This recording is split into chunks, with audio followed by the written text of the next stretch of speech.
is Netta Sagafi. I am Vice Chair of Litigation with the HBA. We're delighted that you are joining us this afternoon, and I am pleased to introduce today's speakers. So we have Derek Foran. He is a partner at Steptoe. He represents public and private companies in complex civil litigation in state and federal courts. He is considered a litigation heavyweight, and his practice focuses on high-stakes trials and commercial litigation. Derek has extensive experience representing clients in complex commercial matters in state and federal trial courts and in private arbitration.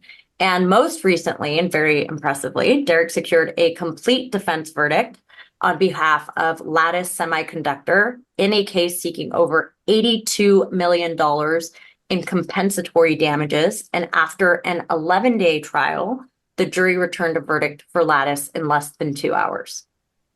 And Conor Tucker is an associate at Steptoe. He has served clients as lead counsel at all levels of the federal court system, including as counsel of record in the United States Supreme Court. Conor has managed cases through every stage of litigation, from pre-complaint investigation through trial and appeal, and argued dispositive motions and appeals in state and federal courts. His written and oral advocacy has led to published precedent-setting opinions, including on issues of first impression.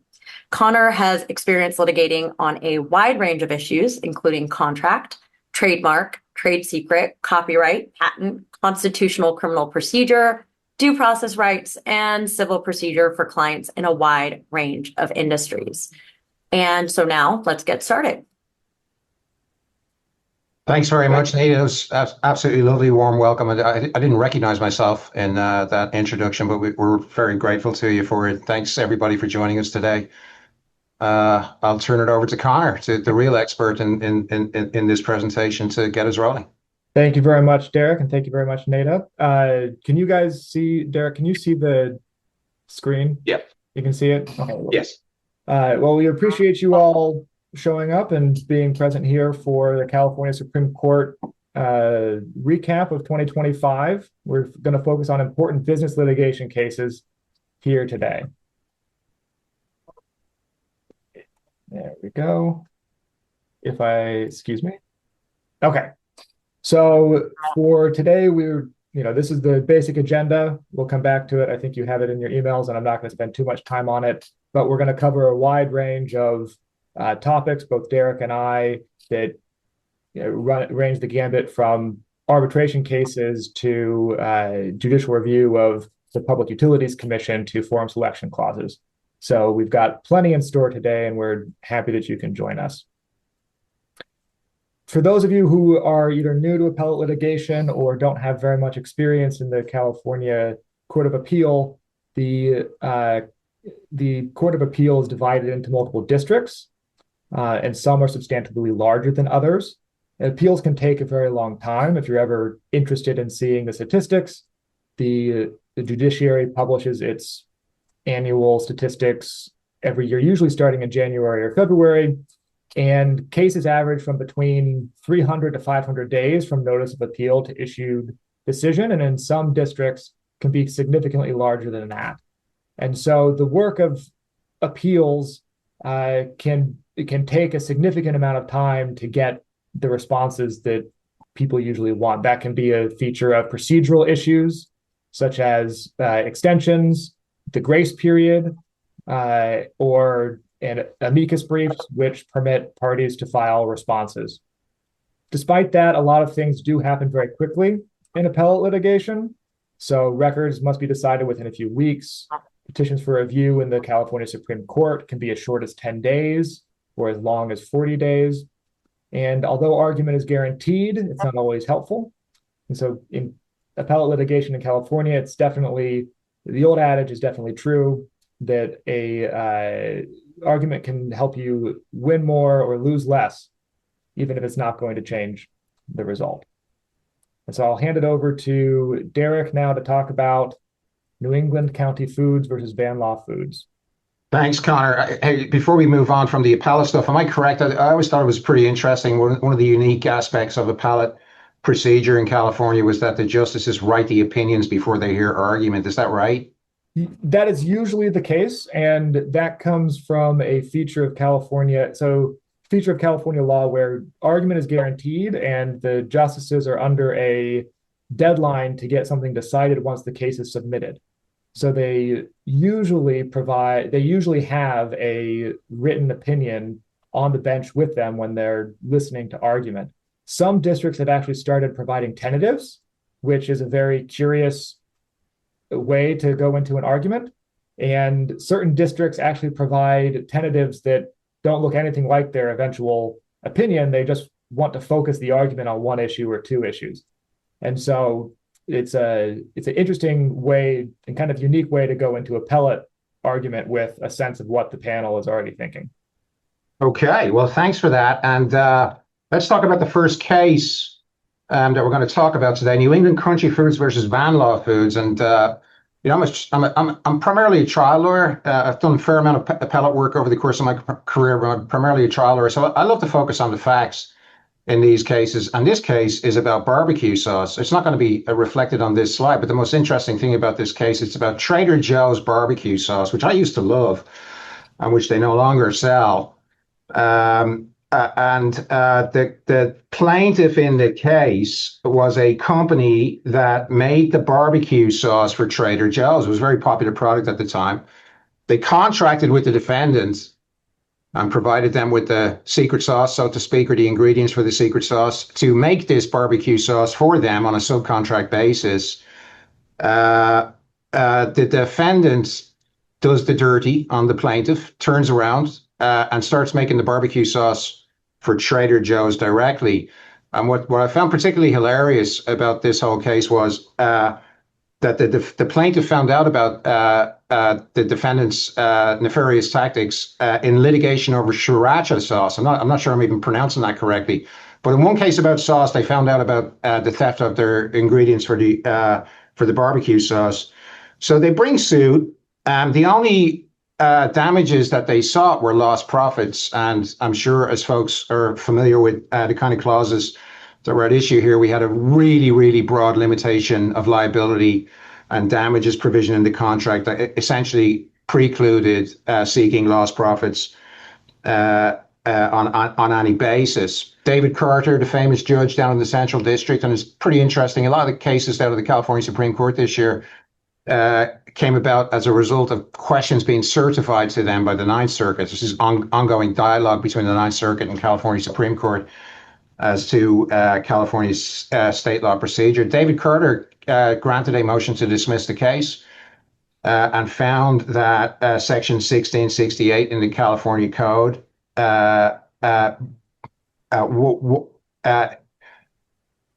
didn't matter, that it was a complete bar on the types of damages that were being sought. That was basically the holding. So this goes up to the Ninth Circuit, and the Ninth Circuit then asks the question of the California Supreme Court, are these damages barred? And the answer was yes. It was a pretty categorical holding. Parties cannot limit their liability for claims asserting willful injury of any kind. There were 3 intentional tort claims in addition to a contract claim in the case. You cannot limit your liability for claims asserting willful injury, period, end of story. And it was categorical. They were asked to do a case-by-case analysis that would have been fact-specific. They decided not to do that. It constitutes a complete bar on any kind of damages for willful injury. So it's a pretty important case, and it's a very important case to have in mind when you're litigating cases like this, or indeed when you're drafting commercial contracts that contain limitations provisions. What are the takeaways? Well, first off, as I said, it's categorical in nature. I mean, they just decided not to get into any kind of a case-by-case analysis. They were also clear, however, that 1668 does not operate to prevent limitations of liabilities, damages for breach of contract claims. Sophisticated parties are permitted to contract as they see fit, and it's subject to the usual types of doctrines that you would see when it comes to contract claims like this, for example, unconscionability. notwithstanding the categorical nature of the Supreme Court's decision in this case, I still think it's a bit messy and it leaves open a lot of open questions. Negligence claims. Can you limit liability for negligence claims? The answer is yes, in theory, but it has to meet a 6-factor test, which is difficult to understand. Gross negligence is exempt as well. You can't limit liability for gross negligence, but what constitutes gross negligence as opposed to ordinary negligence? These are all pretty thorny questions in my mind, factually and legally, that are difficult to answer. The odd thing about the case was they assumed without deciding that the 3 intentional torts, one was intentional interference with prospective economic advantage, one was intentional interference with contract, and one was a breach of fiduciary duty claim. They assumed without deciding that those claims constituted claims for willful injury, which begs the question, is there some delta between intentional torts on the one hand and claims for willful injury on the other? It doesn't seem to me that there is, but if there isn't, why didn't the Supreme Court simply answer that question? So with all due deference and respect to the California Supreme Court, as per usual, all of these issues are going to be left to be worked out by the lower courts. That's that case in a nutshell. What do you think, Conor? Well, so you and I wrote an article about this, and I agree with you that one of the most striking features of this case is that they assumed the basis for their decision here, that willful injury cannot be contractually limited prior to, incurring the injury. And that's something it's going to be a theme, I think, of this year in the California Supreme Court, and certainly in this presentation. There are quite a few decisions that the Supreme Court has made that don't actually resolve the dispute in front of them. and this particular case, I don't think the Supreme Court could have resolved it. It was there on certified question from the Ninth Circuit. So the Ninth Circuit gets the final word on it. But there's a few cases, I actually think more than one case today, where we're going to talk about the California Supreme Court basically punting and giving a rule to the courts below. And without any need for further segue, we'll jump into epicentrics. Yeah, let me just make one final point. First off, wouldn't it be great to be a California Supreme Court justice? You just get to say what the law is, and other folks get to figure out exactly how it applies on a case-by-case basis.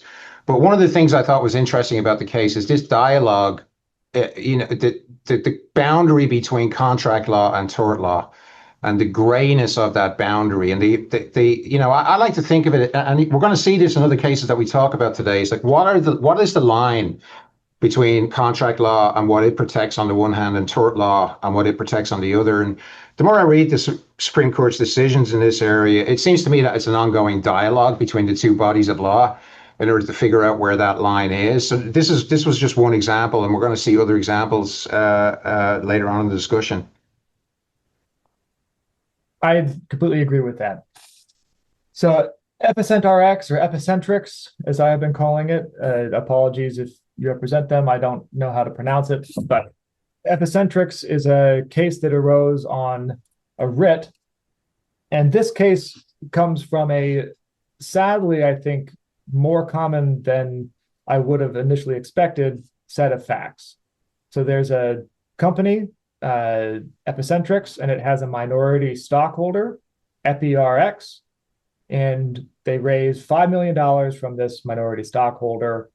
And lo and behold, they don't get any of their shares. They're put on the board, but they never get put into the cap table. And the allegations are that what has occurred is all of that $5 million just went into the pockets of the owners of the main company of Epicentrics. So the plaintiff alleged misconduct by insiders, diverting funds, misleading about an IPO. The failed IPO then caused issues with valuations, and they kicked the plaintiff's board representative off of the case. Now, once the suit was filed, or shortly before the suit was filed, when the dispute was going on, the company modified its certificate of incorporation and its bylaws in order to insert a forum selection clause that required any cases against it to be litigated in the Delaware Chancery Court. So when plaintiffs sued, and the lawsuit was filed in California, where it and most of the defendants reside, and where the alleged misconduct occurred, the company moved to dismiss for forum non-convenes and for the forum selection clause. So the trial court denied defendants' motion to dismiss based on the forum selection clause, and so it was going to proceed in California. But the Court of Appeal affirmed in a writ, holding that enforcing the clause would, the California Court of Appeal affirmed, holding that enforcing the clause would violate California's public policy favoring jury trials, because the Delaware Chancery Court does not offer jury trials. It's a court of equity. It sits as equity. The California Supreme Court then reversed, and it decided that a forum selection clause is not unenforceable merely because the selected forum, the Delaware Chancery Court, does not provide a jury trial. So the California public policy favoring jury trials really is only applicable within the confines of California itself, and does not extend to foreign or out-of-state forums. The way that the court addressed the issue, because the defendant here who was, or the plaintiff here who was seeking review, the court addressed this by rejecting defendant's argument that this was a case similar to jury trial, pre-dispute jury trial waivers, where in California, you cannot, prior to a dispute, waive your jury right. And the court says, well, no, the instances where we being the California Supreme Court, have permitted forum selection clauses to be ignored on or not enforced on public policy grounds have really been pursuant to statutory purposes, right? Like there's a California statute that requires that franchise agreements be litigated in California if the franchise is in California. The consumer leases must be litigated in the county where the leasee signed, where concerning construction contracts, and those statutory public policies can be implemented. But the jury trial right is a procedural right. It's not substantive, and it would stay within the forum. Whereas that sounds very strange to my trial lawyer ears. Really, the jury trial right's procedural. It does. It sounds very strange, and I think that I get the argument. I get the argument that it's specific to California, but framing it as procedural just sounds strange rather than substantive. And I think this is going to be something that is going to come back to, I don't want to say haunt the Supreme Court, but it's going to come back. And it's going to be a matter of litigation again in the future. Because while they say that, for instance, I guess in theory, you could modify a bylaw in order to require suits to proceed in Delaware Chancery Court, it's not very clear what that dividing line is going to be. So just because the forum selection clause is not a pre-dispute waiver, it's not clear exactly how you're going to determine whether or not the California preference for jury trials will invalidate a forum selection clause, because the Supreme Court also says the jury trial right can continue to be part of the analysis. It can be part of how you discuss it. So at the end of the day, what we have here is forum selection clauses are going to be generally upheld. The California Supreme Court made very clear that the right to contract is itself a public policy aim, and enforcement of contracts is a public policy aim that encourages the enforcement of forum selection clauses. That jury trial rights are not going to override forum agreements.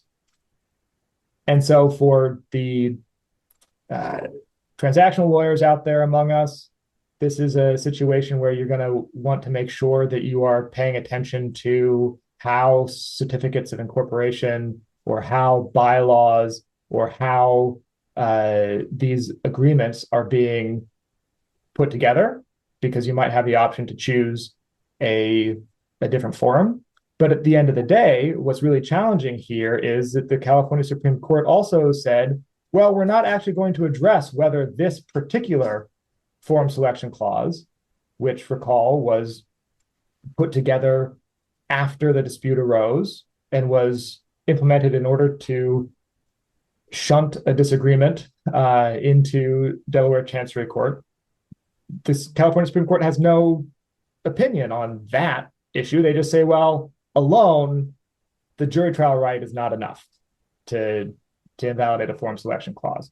So this is one I think to watch, because while that line seems really clear, I think it's going to get very murky in practice as we move forward. Derek, do you have any other takeaway? No, not really. I mean, it seems to me that it does give, for in-house lawyers, business lawyers dealing with companies, bylaws, contracts, it gives you more flexibility in deciding where you want your disputes to be resolved, and B, I guess it's just more flexibility. B is more certainty. It's more certainty, because this area was a bit unclear before. And I think the other piece of certainty is the reasoning of the California Supreme Court is that where there's a statutory preference for California litigation, that is likely going to be a pretty big hurdle to a forum selection clause. Mm-hmm. But free-floating policy, or even constitutional policy here, the jury trial right, is not necessarily going to be the same problem. So there's also kind of some solidity in that. The next case is a watershed case that's also not really a watershed case. The Center for Biological Diversity versus the Public Utilities Commission. So many of you, if you are California residents, if you live in California, or if you own property in California, you'll know that the utilities will pay to have customers who generate solar electricity. Anything you put back into the grid, the utilities will pay for that. And that's required by law. The rates are set by the Public Utilities Commission. And in 2022, the Public Utilities Commission reduced the prices the utilities had to pay for customer generated power, what's called the tariff. Right? So they reduced the tariff that customer generated power is business with solar panels on top, or your house with a solar roof. The amount that you'd get paid back is going to be less. So the plaintiffs here sued, saying that did not actually implement the 2013 law that the legislature had passed that permitted the PUC to do this type of rate adjustment, tariff adjustment. And the first thing to note is that the PUC is an independent constitutional entity in California. But even though it's an independent constitutional entity, the legislature has plenary authority to determine how the courts get to review it. And so there's a uniquely deferential test which had developed. Because in 1911, over 100 years ago, a little history lesson here, during the Progressive Era, the then Railroad Commission was thought to be captured. And so politicians here in California passed a variety of rules and variety of statutes, including what is now the Public Utilities Code and what now regulates the Public Utilities Commission.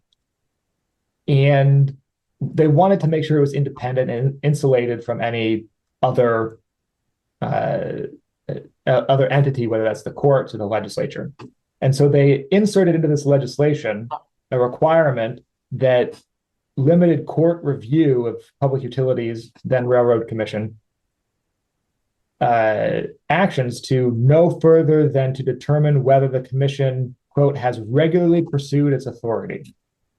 So 50 years later, when the California Supreme Court addressed the question, they decided that what it means to regularly pursue authority was just that the review should not be disturbed unless it fails to bear a reasonable relation to statutory purposes and language. And so it's a bare minimum review. And that's how it had persisted for decades, almost the entirety of the 20th century. In the 1990s, the legislature deregulated the utility market and they changed the language of the statute. But the courts did not catch on. They continued to apply Greyhound's uniquely deferential test to uphold the PUC's rulings. And they, even though the regularly pursued its authority language only applied now to water corporations. So the Court of Appeal applied the uniquely deferential test, holding that you have to approve the PUC's actions, whether if it bears any reasonable relation to the statutory purpose and language. And the plaintiffs, so the plaintiffs took this to the Supreme Court.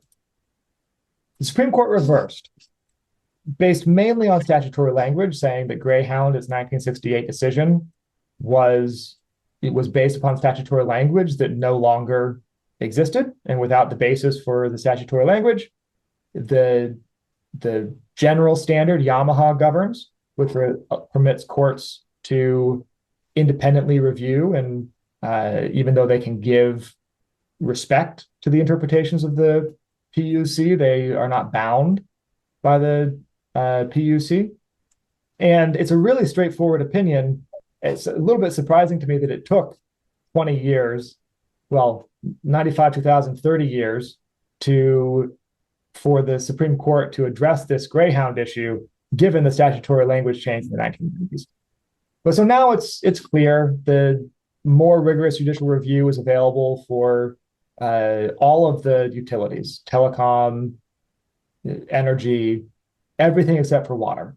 So this uniquely deferential standard is only still existing for water. And of course, a theme of the day today, the merits remain unresolved. So the Supreme Court took no position on whether or not the tariffs, which had been put into place by the PUC in 2022, were in fact, appropriately put into place. So this is a watershed, if you forgive the pun, opinion, but in many ways, it's also it really doesn't change very much because the the language has been that way for 30 years. So I think it's just a little bit of cleanup here. Right, but the courts of appeal were not applying more rigorous judicial review based upon that language until this decision instructed them to. Is that right, Conor? That's true. There's some curious Supreme Court decisions that have also applied Greyhound. So strikes me as quite important, actually. And one of the things, as I was listening to your description of the case, pretty interesting that this came out quite soon after the U.S. Supreme Court said there was no more Chevron deference for agency interpretation of statutes at the federal level. Did the California Supreme Court cite to that? Do you think that was in their mind when they rendered this decision? No, but I also think that general agency review in California has always been a little bit more involved than, at least from the statutory construction perspective, than in the federal courts. What's unique about California agency law is that many of the agencies have constitutional dimensions. So they have their own legislative functions, which adds a layer of review onto them. And Yamaha describes the case from the Supreme Court, describes these as quasi-legislative enactments. And there's still a significant amount of deference which has to be given to the agencies. But when they're interpreting statutes, right, when they're interpreting what the legislature has done, they haven't had a lot of deference since Yamaha. It's really just in this small area with the Public Utilities Commission where they've had a significant amount of deference. Got it. And so let me pass it back to you for the Madrigal. Okay. Madrigal versus Hyundai Motor America Corporation. When I saw this case, I got the willies because it's a bit of a trap for the unwary. Again, it's one of those cases that's hard to figure out. Is it really significant? Because most people are going to take care of this issue themselves, as I'll explain soon.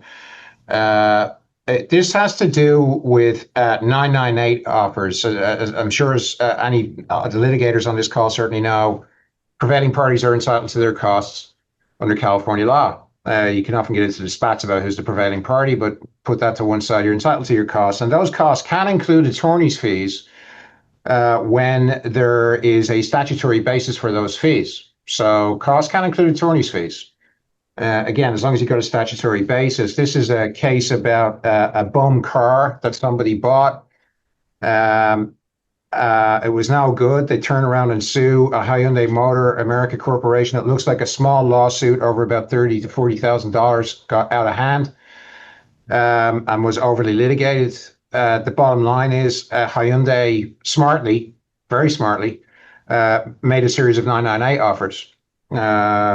One of which they made a few weeks before trial. And I think, again, as most folks know, 998, Code of Civil Procedure 998, if you make an offer under that statute and it's either rejected or not responded to within 30 days, then and the plaintiff does not recover more than the offer, it cuts off the plaintiff's right to get their own costs post the time the offer was made, and B, the defendant gets their costs post the time the offer was made. So it can be significant in certain cases, especially in ones that involve claims for attorney's fees under a statute. In any event, the 998 offer was made several weeks before trial. It wasn't responded to, so it lapsed. After the judge made a series of adverse rulings against the plaintiff on the first day of trial on motions in limine, they folded and entered a settlement on the record, walked back into court and entered a settlement. But they did not account for costs.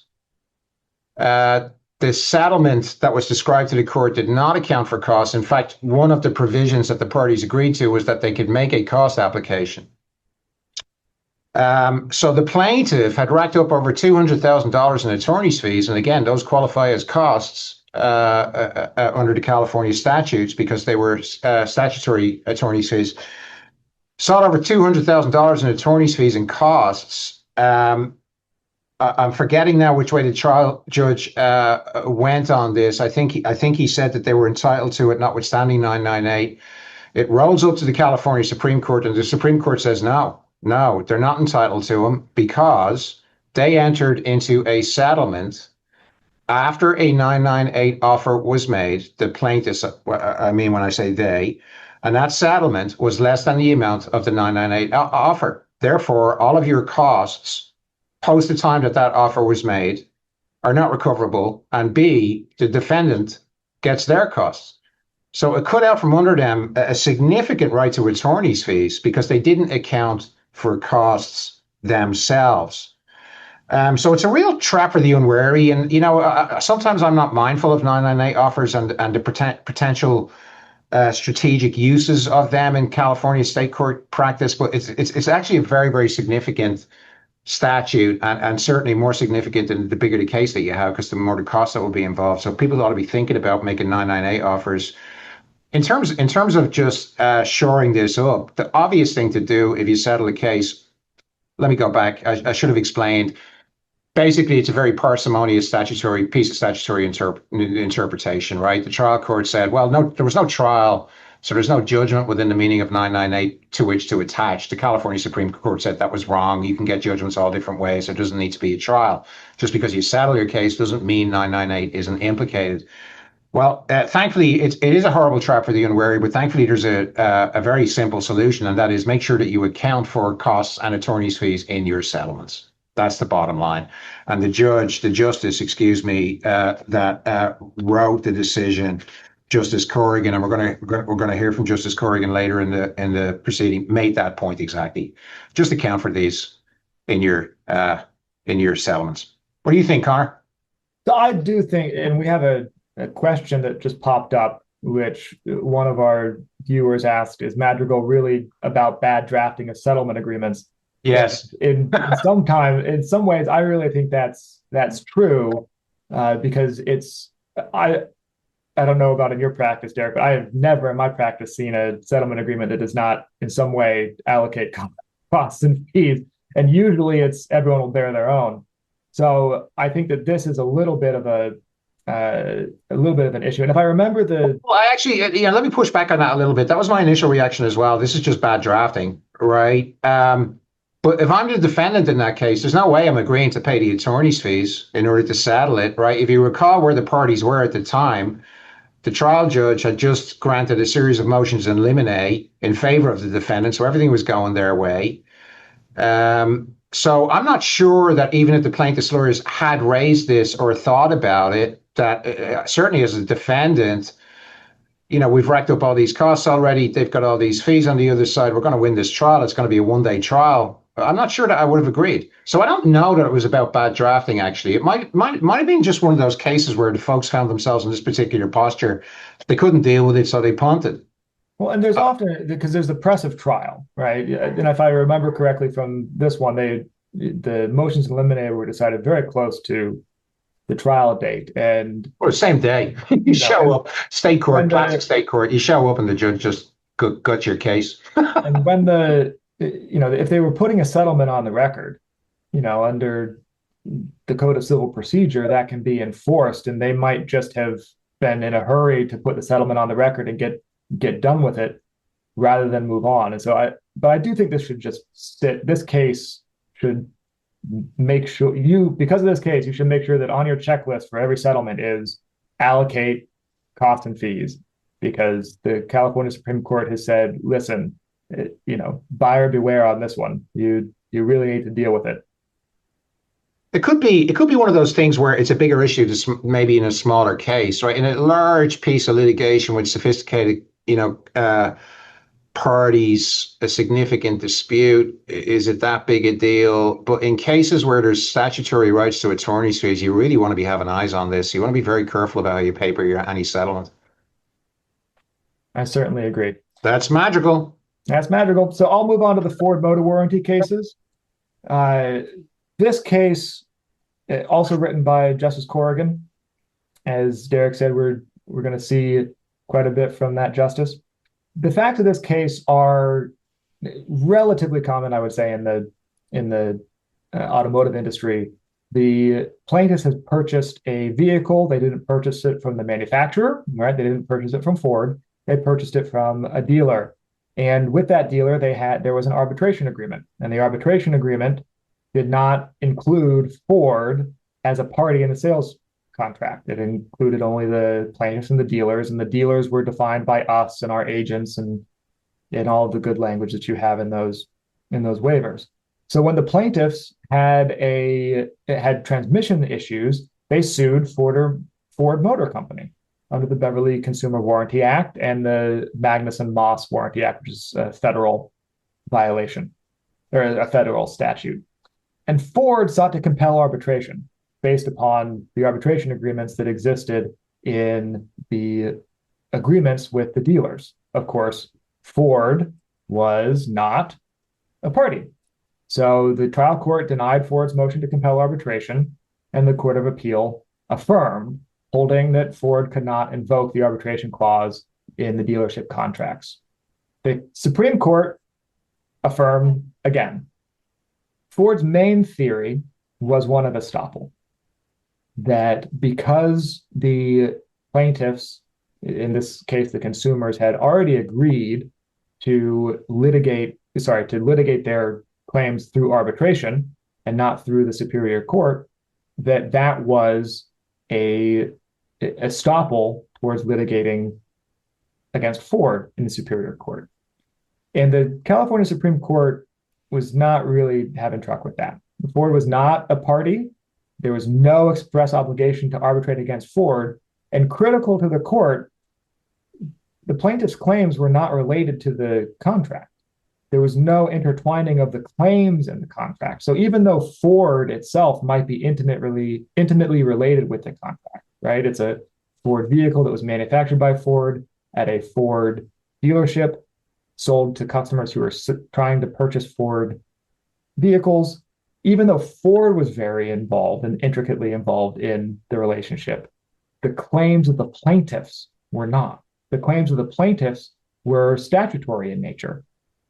And so the California Supreme Court describes its prior case, Metaclad, as reaching is not going so far as to permit Ford to do that. So if plaintiffs have agreed to arbitrate claims arising out of a contract dispute, they may not pursue a lawsuit to vindicate contractual provisions beneficial to them, yet avoid an agreement to arbitrate, either by couching their claims as actions unrelated to a contract or by suing a non-signatory. But it still has to be claims arising out of that contract. The estoppel is not going to permit you to catch statutory claims of this nature. And then I think there's an interesting soliloquy at the end where the Supreme Court says that there's not evidence in this record that the dealers were agents of Ford. And so they avoided addressing the question of whether or not Ford could invoke the provisions that permit a principal to enforce the arbitration agreements entered into by its agents. So they really sidestepped that issue. And I didn't check the briefs, I should have perhaps, to see how big of an issue that was to Ford, but it certainly is another angle to take in these types of situations. So the takeaways here: manufacturers should not rely upon dealerships, or more broadly, perhaps retailers, to compel arbitration, and that warranty and fraud claims are not automatically arbitrable. And the contract language is going to matter. Make sure that you're defining the scope and the parties. If there's a third party who needs arbitration rights, make sure that they are put in there to preserve as many of their arbitration rights as you can.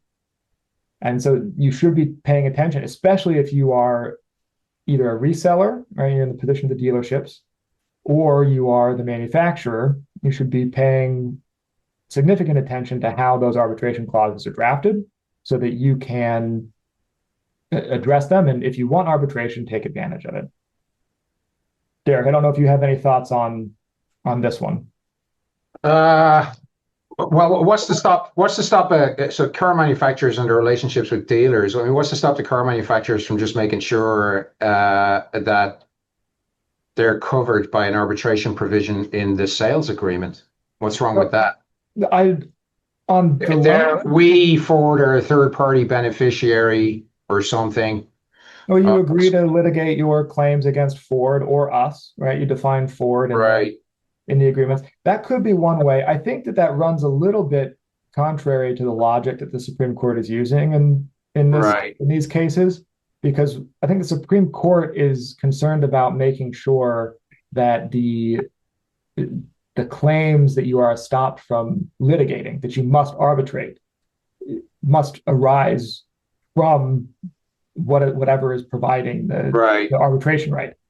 And so, I think it would be a different case and a more difficult case for this theory if, for instance, the arbitration contract language had said Ford. But I do think that's an open question, because there's nothing that I read in this opinion that suggests that's foreclosed. At the same time, the logic would suggest that if you're trying to use a contractual arbitration agreement to force the arbitration of statutory claims, you're going to run into a hard time, I think. All right. This is pretty thorny. We could talk a lot about this, but we got 2 or 3 more cases to get through. So let's push on. How do you pronounce this one, Conor? I'm not certain. I'm saying Hohenschelt. Let's go. The petitioner's first name was Dana, so I'm going to go with Dana. Dana versus Superior Court.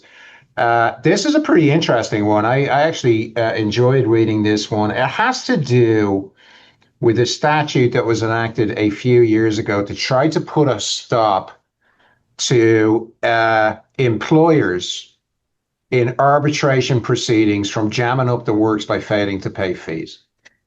And there was apparently some relatively nefarious conduct going on. The decision that we're going to talk about, Hohenscheld, I'm going to go with Hohenscheld versus Superior Court, has to do with interpreting that provision. Basically, and it went through in some detail the reasons behind the statute, and I'll explain why in a second. It has to do with its analysis, but apparently, for example, Chipotle was facing a class action. They successfully got the class action dismissed, and then they had 2,800 arbitration demands made against them by, I believe it was employees. And Chipotle simply didn't pay the arbitration fees. So 6 years after all of these arbitration demands were filed, literally not a single one of them had yet been adjudicated. That's obviously not okay. No disrespect to Chipotle. I like their burritos. It certainly wasn't okay from the standpoint of the California legislature. So they enacted a statute. It's CCP 1281.98, excuse me for all those numbers, that basically said in an employment or consumer arbitration, if the fees aren't paid, if the employer is responsible for the fees and they're not paid within 30 days after the due date, the drafting party is, quote, in material breach of the arbitration agreement, is in default of the arbitration, and waives its right to compel the employee or consumer to proceed with that arbitration as a result of that material breach. Non-payment, by definition, is a material breach, and the consumer or employee can withdraw from the arbitration and go back to state court. That what happened in this case was Golden State Foods Corporation was the entity that was sued by a former employee.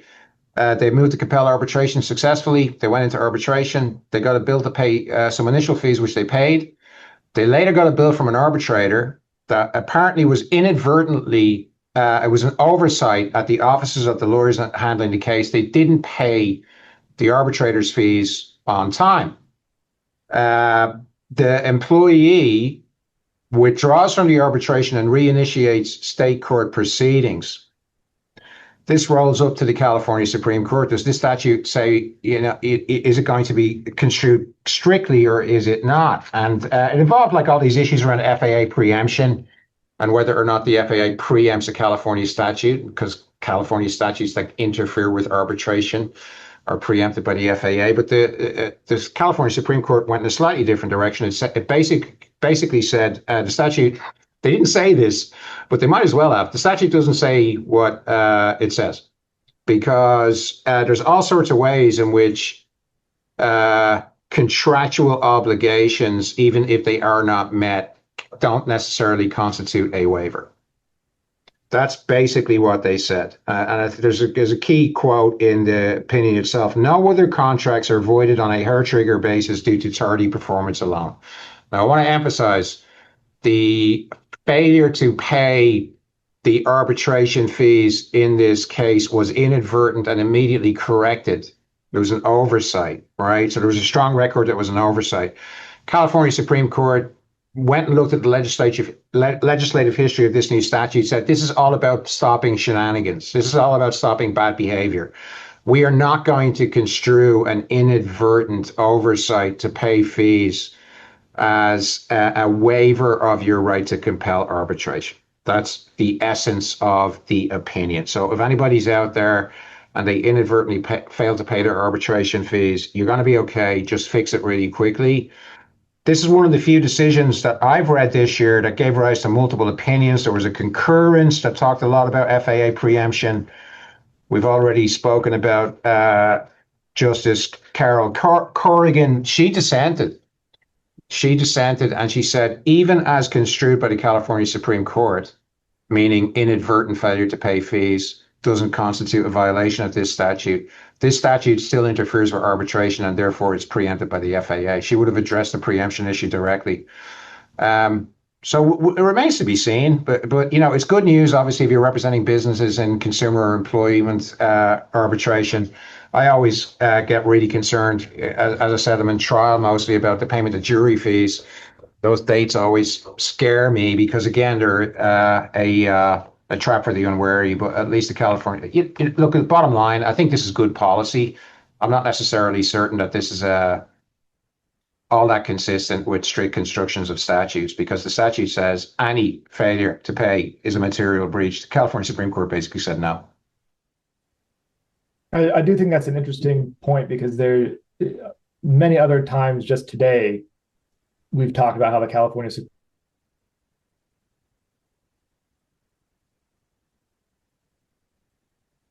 I think we lost you, Conor.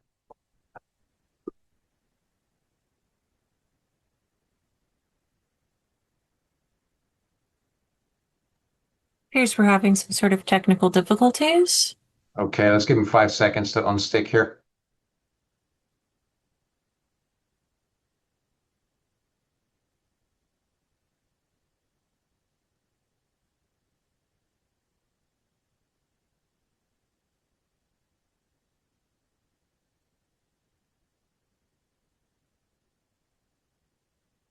Sorry about this, folks. We'll try to fix this as fast as we can.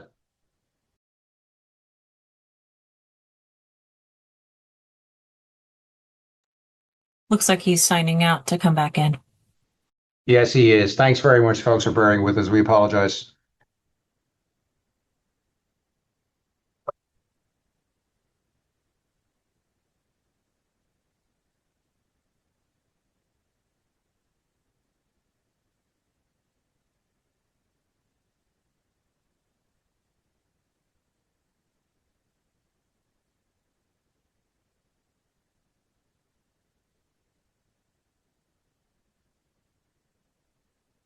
Apologies for that, folks.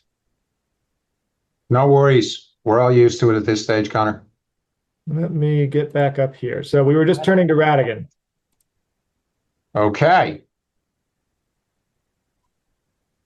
Another case with pretty interesting facts. This has to do with an Argentinian lawyer, and we talked earlier about this constant dialogue between tort law and contract law, and the California Supreme Court's interest in that issue. And this is another case that sort of gets into that issue in some detail. But factually, this concerns a lawyer in Buenos Aires that represented Uber. Apparently, under Argentinian law, you have to designate somebody and file a certificate with somebody saying you're their representative in that jurisdiction, and it has to be a lawyer. And this person did that and was advising Uber and Uber-related entities in connection with their plans to open in Buenos Aires. According to the lawyer, Uber hatched a plan behind his back and did not tell him that they were just gonna launch at midnight on a certain date, and they did that, and that led to riots and protests of all kinds in Buenos Aires. People were up in arms.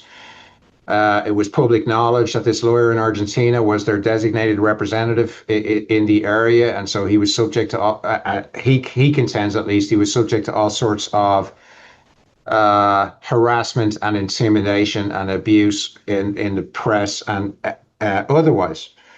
He sues Uber in the Northern District of California, and he had a bunch of different claims, but the bottom line is the case came down to a claim for fraudulent concealment during the performance of the contract.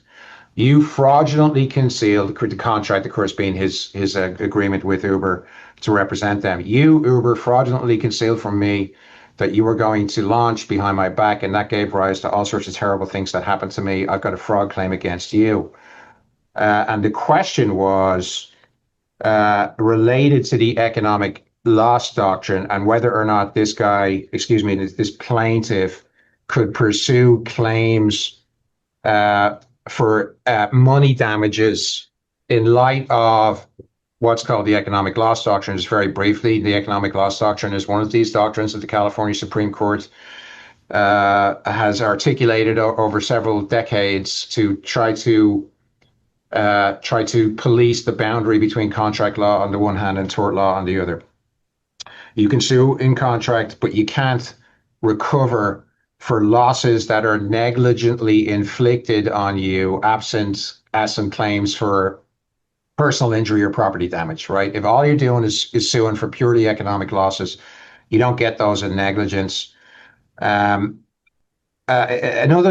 decision Conor, you and I have spoken about this previously, where the California Supreme Court apparently loves explaining every decision that it's ever written in a particular area, right? So this is one of those. It's kind of like a Bible on the economic loss doctrine. Justice Corrigan, again, very interestingly, she was active this year, wrote a very extensive decision. Folks that know this area, the big case in this area is a case called Robinson Helicopter. And Robinson Helicopter recognized that you could still recover, notwithstanding the absence of any personal injury or property damage. You can recover on a claim for affirmative fraud during the course of a contract.